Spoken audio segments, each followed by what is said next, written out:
पाकिस्तान में तेजी से इल्हाद के बढ़ते हुए रुझान के खौफ से पाकिस्तानी हुकूमत ने मेरा चैनल ब्लॉक कर दिया है, जिसकी वजह से आप मेरी वीडियोस तो देख सकते हैं लेकिन चैनल नहीं। इसको दूर करने के लिए आप YouTube पर अपनी प्रोफाइल पर क्लिक कीजिए और अपनी लोकेशन को पाकिस्तान से बदलकर कोई और मुहज़्ज़ब मुल्क जहां आज़ादी सोच पर कोई पाबंदी नहीं उसे चूज कर लें। अगर आप आईफोन यूज करते हैं तो इसी तरह अपनी प्रोफाइल पर टैप करें, फिर सेटिंग्स में जाएं, फिर जनरल और फिर लोकेशन से कोई अच्छा सा मुहज़्ज़ब मुल्क चूज कर लें। अगर आप एंड्रॉयड इस्तेमाल करते हैं तो उधर भी लोकेशन चेंज कर सकते हैं।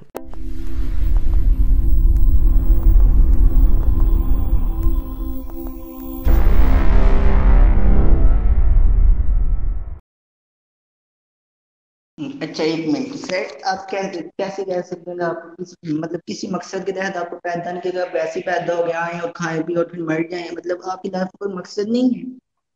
जब नहीं, कोई मकसद नहीं है। अल्लाह ने मकसद वही है जो हम देंगे, मकसद वही है जो हम देंगे। ये आपकी वो पाकिस्तानी सियासत में कहते होते हैं, ये आपकी ख्वाहिश तो हो सकती है लेकिन इसका हकीकत से कोई ताल्लुक नहीं है। नहीं नहीं सर, किस तरह हकीकत से ताल्लुक नहीं है? बताएं मुझे, कहाँ बताएं मुझे क्या किस तरह आप साबित करेंगे कि आपकी सर जिंदगी का कोई अल्लाह ने मकसद है? हमें पैदा कर सर अल्लाह ने हमें पैदा इसलिए किया ताकि हम अल्लाह की इबादत करें, ताकि बाद में हमें आखिरत में नहीं, ये तो आपको बताया गया ना। मुझे इसको इंडिपेंडेंटली साबित करके बताएं। वो तो फिर हिंदू भी कह सकता है हमें भगवान ने बनाया ताकि हम मंदिर में जाके चूं चूं जहां जहां करें। तो मुझे देखिए साबित सर, करेंगे आपको अल्लाह मियां ने बनाया ताकि आप ऐसे ऐसे ऐसे उठ के बैठ के लगाए। मुझे ये बताएं कि कैसे साबित करेंगे देखिए इस्लाम से बाहर निकल के। सर, इस्लाम ने हकीकत में तस्वुर दिया है खुदा का, क्योंकि खुदा उसी हस्ती को कहते हैं जिसे ना किसी ने पैदा किया और ना ही वो मतलब उसकी उसने मतलब उसकी कोई औलाद हो, जैसे उसने हमें बनाया हाँ हो ठीक दिया। है, वो भाई वो ठीक है, पता है मुझे। मैं आपको ये कह रहा हूँ, आप साबित कैसे करेंगे? ये तो आप दावे पे दावा किए जा रहे हैं ना। मैं कह रहा हूँ आप साबित कैसे करेंगे इसे? फिर देखिए, कुरान में इतनी ज्यादा आयतें हैं साइंस के रिलेटेड, उनमें कोई भी गलत नहीं साबित कर पाई सारी गलत है, आयात। सारी पर गलत है। नहीं है गलत, मैं कैसे आपसे गलत है? आपको निकाल मैं के चल दिखाओ। मैं भी आपको दिखा देता हूँ। दिखाओ। ये क्या है? ये आया ये फोल्डर वही है अल्लाह जिसने जमीन और आसमान को 6 दिनों में बनाया और फिर जाकर अर्श पर बैठ गया। अब मुझे बताएं वो ये अर्श क्या है जिसके ऊपर क्या अल्लाह में थक गए थे जो बैठ गए थे? ये 6 दिन क्या है? जमीन और आसमान 6 दिनों में बन गई। ये क्या हो क्या रहा है? ये मैं आपको दिखाऊं वो अर्श क्या है। वो अगर हम सारी कुरान की आयतों को और हदीसों को मिला लेना तो ये खाका हमारे सामने आता है। ये अल्लाह मियां का अर्श है, ये 7 आसमान है, क्योंकि अल्लाह के 7 आसमान है, ये भी कुरान में इसका जिक्र है। और सबसे आखिरी आसमान पर अल्लाह मैंने सितारे बनाए हुए ये है, और ये जमीन है। और सूरज जो है मगरिब से निकलता है, मशरिक से निकलता है, मगरिब में डूब जाता है, नीचे जाता है और अल्लाह मियां से इजाजत लेता है कि या अल्लाह मैं दूसरी तरफ से निकला हूं। ये सही बुखारी 3199 के मुताबिक। तो 7 जमीनें हैं 6512 के मुताबिक। तो ये असल में कुरान का यूनिवर्सल मॉडल है। और जो आसमान, ये जितने सितारे यूनिवर्सल गैलेक्सीज है ना, ये सारी पहले आसमान पे हैं। अल्लाह मियां और फरिश्ते जो है ना 7वें आसमान के ऊपर है, और अल्लाह मियां का अर्श जो है, तख्त जो है जिसके ऊपर अल्लाह में बैठ के ऊपर से नीचे उतर के आए, उन्होंने जमीन आसमान बनाई और फिर ऊपर चले गए। ये है आपका मॉडल यूनिवर्स का। मैंने भी आपको ये बताया, ये 6 जमीनें, ये 6 आसमान क्या चीज है। ये देखें, चलें आपके सामने सारी रख देते हैं जितनी मैंने रखी हुई है। ये छोटा सा है एक, जिसने तुम्हारे लिए जमीन को बछोना और आसमान को छत बनाया, आसमान से मींह बरसाकर तुम्हारे खाने के लिए अनवाय अकसाम के मेवे पैदा किए। यानी क्या ये बातें हो रही है? जमीन आसमान बनाया, आसमान तो कोई चीज है ही नहीं, आसमान को कैसे अल्लाह ने बना दिया? यही है जैसे 6 दिनों में बनाया जमीन मतलब आसमान को। क्या वो काफिरों ने नहीं देखा कि हमने जमीन और आसमान को जुदा जुदा कर दिया? और वो एक मास थे भाई, जमीन और आसमान को कैसे जुदा जुदा कर दिया? कौन सी जमीन और आसमान जुड़े हुए थे? कोई जमीन नहीं थी, जमीन तो 9 अरब साल सर बाद आई है। सर मेरी बात सुनेंगे? सर एक टाइम देंगे मुझे बोलने के लिए अभी। चले बोले आप। ये अभी जो अभी आपने वर्ड्स बताई है ना कि क्या काफिरों ने नहीं देखा कि हमने आसमान को जुदा जुदा कर दिया? यार इसका अगर आप थोड़ी मतलब अरबी ग्रामर सीख लेना तो आपको पता चले कि तुमने जो अल्फाज है ना, जमीन को फाड़ कर अलहदा कर दिया, तो इसमें से जमीन और आसमान को फाड़ कर अलहदा कर दिया, तो आपको इधर से बिग बैंग का तस्वर नहीं मिल रहा? नहीं, मैं आपको बताता हूँ, क्यों? बिग बैंग का तस्वर नहीं है। मैं अभी बता देता हूँ, सुन लेना, सब्र कर लें, आपको अभी पता चल जाएगा। क्योंकि ये जिसकी लॉजिक अल्लाह मियां दे रहे हैं, ये जिसने कुरान लिखा है, ये जो नजरिया, ये बड़ा पुराना नजरिया।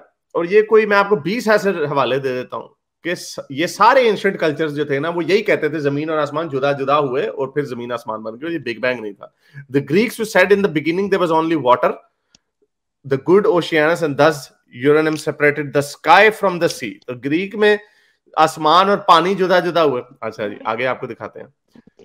ये जो है धमाई ऑफ इंडिया जो है, ये धमाई एक हिंदू सेक्ट है.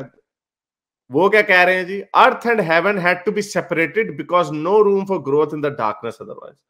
और अर्थ और हेवन को जुदा जुदा कर दिया गया. रोमन्स का separation of heaven and earth by natural force, a god. Ancient Greece Kronos में castrated his father and separated heaven and earth. यहां पे भी heaven and earth. Creation myth of Karachi of Africa the god, इसमें भी heaven and earth. Heaven rest firmly on earth and human offsprings are nearly smothered. ये थोड़ा सा different है लेकिन इसका भी जमीन है. माउरी जो न्यूजीलैंड के हैं और पॉलिनेशियन पीपल, वो कहते हैं sky father and earth mother clang so tightly. यानी आसमान और जमीन, आसमान मर्द था, जमीन औरत थी, इतनी सख्ती से साथ जुड़े हुए थे कि जब वो अलहदा हो गए तो हमारे पास जमीन और आसमान आ गया. इसी तरह की एक और ये थी, गुलजार भाई देते होते हैं, किधर गया वो. अच्छा, एक वो जापानी मिथ है, वो भी एक बड़ी मजे की इसी तरह की है. तो ये तो सारे हेवन एंड अर्थ ही, ये पुरानी नॉर्थ वेस्टर्न अफ्रीका की भी है कि स्काई और हेवन और अर्थ जो है ये सेपरेट हुए. मेलेनेशियन सोलोमन आइलैंड मिथ है, माइक्रोनेशियन मैरन, ये सारी जो है ये स्क्रीन के ऊपर आपको नजर आ रही है. आप इंडिपेंडेंटली इनको जाके देख लें. इन सारे कल्चरों में जमीन और आसमान को, ये गूगल बुक में आप कर सकते हैं, डेविड एडम्स लीविंग की बुक है, और creation myths of the world. ये मिथ्स हैं पूरी दुनिया की. तो इनमें सारों में ये बड़ी कॉमन लग रहा है कि जमाने में बड़े कॉमन लोग बोला करते थे जमीन और आसमान पहले जुड़े हुए थे, फिर उनको जुदा जुदा कर दिया. तो जो कुरान की जो आप बात कर रहे हैं ना, वो कुरान असल में इस वाली, ये काफरों ने नहीं देखा. काफर क्योंकि मानते थे, काफर ये समझते थे, तो अल्लाह मैंने उसी के ऊपर, ये रसूल अल्लाह की चालाकी थी. मक्खी बनी हुई तो ऊपर से कह देंगे मैंने देखा नहीं तुमने, मैंने मक्खी कैसे बनाई है, बना के दिखाओ मक्खी तुम. तो ये उस वक्त का जो भी कॉमन बिलीफ होता था, ये उसको जोड़ा गया. और ये वही आपके सामने मैं ये दोबारा रख दूं, जो कुरान की जो आयत है वो यही है कि काफिरों ने नहीं देखा कि हमने कैसे जमीन और आसमान को जुदा जुदा कर दिया. तो ये पुरानी मिथ है, इसमें कोई खास बात नहीं है. सर मैं आपको यही कह रहा हूँ ना कि अरबी ग्रामर में अगर हम देखें ना, अरबी आपको थोड़ी सी आती हो, तो इसमें जो वर्ड इस्तेमाल हुआ है उसका मतलब है फाड़ कर अलहदा करना. ये नहीं है जैसे फाड़ अलहदा करना दिया, बाकी जितने भी. हाँ जी, ओहो, तो सर फाड़ के बिग लैदा कर दिया तो ओ फाड़ के लैदा कर सर दिया, बिग बैंग. कुराना मार के लैदा कर दिया, उससे क्या फर्क पड़ता है. लैदा करने की बात हो रही है ना, मैं कोई भी इस पे वर्ड यूज सर कर ले. फाड़ के दिया उसकी क्यों, वो कोई सुनेंगे ना. सर देखे ना तो बिग बैंग धमाके से क्या होता है, फटता ही है ना. नहीं, फाड़ता नहीं है, नहीं वो फाटा नहीं है, वो एक्सपैंड हुआ. हो था देख धमाका ही ना, तो इसका ये मतलब होता है नहीं, फाड़ धमाका अलहदा नहीं करना था ना, मतलब यही फाड़. तो आप लोगों को समझ नहीं है, यही तो आप लोगों को समझ नहीं है. वो धमाके की आवाज नहीं थी. ये एक जुगत मारी गई थी कि बिग बैंग एडा बड़ा धमाका हो गया. वो धमाका ही तो नहीं था असल में. ये एक sudden expansion of the universe थी. ये आप लोग समझते कोई बड़ा सा एटम बम चल गया होगा, पटाख करके बड़ा जोर से आवाज आई होगी वगैरह वगैरह, ऐसा नहीं है. एक्सपेंशन ऑफ द यूनिवर्स है. तो ये आप लोगों की अनफॉर्चुनेटली आप लोगों को ऐसे चक्कर चलाया हुआ है, ऐसे नहीं है. अच्छा, आपने मुझसे पूछा था कि मुझे वो बताएं कि कुरान में देखें इतनी साइंटिफिक आयतें हैं, यहां से बात हो रही थी ना. तो मैं आपको ये बता रहा हूँ, ये साइंटिफिक हाँ आयतों की जो आप बात कर रहे हैं, ये तो चले एक है ना, जो मैंने आपको खैर इसका जवाब दे दिया, आपने मानना है तो नहीं मानना कोई बात नहीं.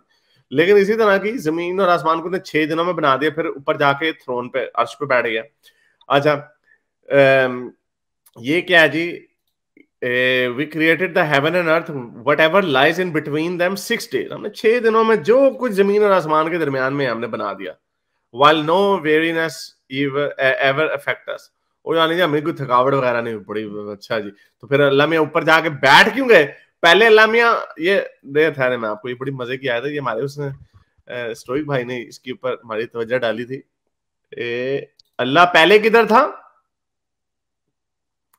जमीन और आसमान के बनने से पहले अल्लाह मियां किधर थे और फिर बाद में किधर थे. ये सूरह chapter 11 verse number 7. And he it is who created the heaven and earth in 6 days and his throne was upon the water. यानी अल्लाह मियां ने का जो अर्श था ना वो पानी के ऊपर था। अब बंदा पूछे पानी केड़ा थी जी, जमीन और आसमान को बनाने, उसने फिर जमीन और आसमान को 6 दिनों में बनाया। यानी जमीन और आसमान के बनने से पहले अल्लाह का अर्श पानी के ऊपर था, अल्लाह में पानी के ऊपर बैठे हुए थे अर्श पे, और फिर बाद में क्या, फिर वो उसने जमीन और आसमान को बना दिया और फिर जाके अपने अर्श के ऊपर बैठ गए। यानी अब इमेजिन करें, कायनात बनने से पहले अल्लाह में अर्श पे बैठे हुए पानी के ऊपर, नीचे उतरे हैं जमीन और आसमान बनाई है, जुदा जुदा कर दिया, ठीक है, बिग बैंग कर दिया, पटाखा मार दिया, और फिर जाके ऊपर बैठ गए। ये क्या है ये 6 दिन क्या है ये इंतहाई, ये उसी तरह की मिथ्स हैं जो मैंने आपको बताया ना। आप उसकी बातों को पकड़ रहे हैं, आप कह रहे हैं हाँ जी भाई ये क्या है, ये ऐसी ही मिथ्स हैं। अब ये देखें, एंशिएंट क्रोनस बिलीव करते थे जी उनकी हेवन और अर्थ को अलग कर दिया, separation of heaven and earth by natural force a God, Romans believe करते थे। इसी तरह के जो गैब और नूत का जो वाकया उनका वो भी अलग हो गए। तो ये सारी चीजें जो है इसी तरह की कहानियां, ये कहानियां पुराने लोग ऐसे ही बनाते थे बैठे बैठे। उनके पास बेचारों के पास फिजिक्स तो था नहीं, आइंस्टाइन तो था नहीं कि वो हाँ जी करते जी, ओ जी यूनिवर्स एक्सपेंडिंग यूनिवर्स है, हबल टेलीस्कोप से देखा जा रहा है। वो बेचारे सुनी सुनाई बातें ऐसे मार दिया हवाई फायर।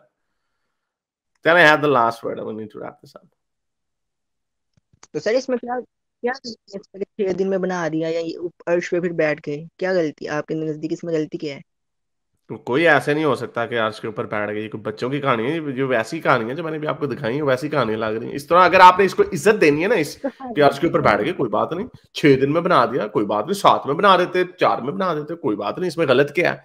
तो गलत इसमें ये है कि जमीन और आसमान कभी जुदा जुदा नहीं हुआ। बिग बैंग जो है उसके अंदर जमीन नहीं थी, जमीन बनी है बाद में नेचुरली अपने अलग प्रोसेस है 9 बिलियन ईयर्स लेटर। हम जब ये इन वक्तों का तयन देखते हैं तो वक्तों का म्यार जो है अरबों सालों में हो रहा है। खुदा, बाइबल के पुराने खुदा, ये बेचारे सैकड़ों नहीं तो ज्यादा से ज्यादा हजारों सालों पे इनकी मुहित है, इनकी दुनिया। यानी इससे पता चलता बड़ा सिंपल सा वर्ल्ड व्यू था इनका। बेचारे सादे लोग थे, सादी बातें इन्होंने बनाई हुई थी। कोई कहीं पे इंडिया ऐसा नहीं मिलता कि किसी, अभी पढ़े ना किसी, कभी पीएचडी थीसिस की किताब पढ़े ना तो वो आपको देखेंगे कितनी डिटेल में कितनी डिफरेंट बात होती है। और वही बात वो जब पॉपुलर साइंस में लिखता है, पॉपुलर बुक लिखता है, तो वो बड़े आराम से उसको सही तरीके से समझा देता। तो अल्लाह मियां ने ना तो कोई हमें कोई लगता है कि कोई डिटेल्ड बात की है, और ना ही हमें कोई जो इशारों के नातों में जो कुरान की आयत है ना, हमने कुछ बातें साफ साफ समझाई हैं, कुछ बातें हमने गोल मटोल की हैं। तो उनमें दोनों में कोई खास बात हमें नजर नहीं आती। इस तरह की जितनी और आयतें हैं, अल्लाह का अर्श पानी पे था, ये गलत है। क्या क्या पानी के ऊपर क्या, अब जाके क्या दूरबीन से देखे 7 आसमान? कोई 7 आसमान नहीं है।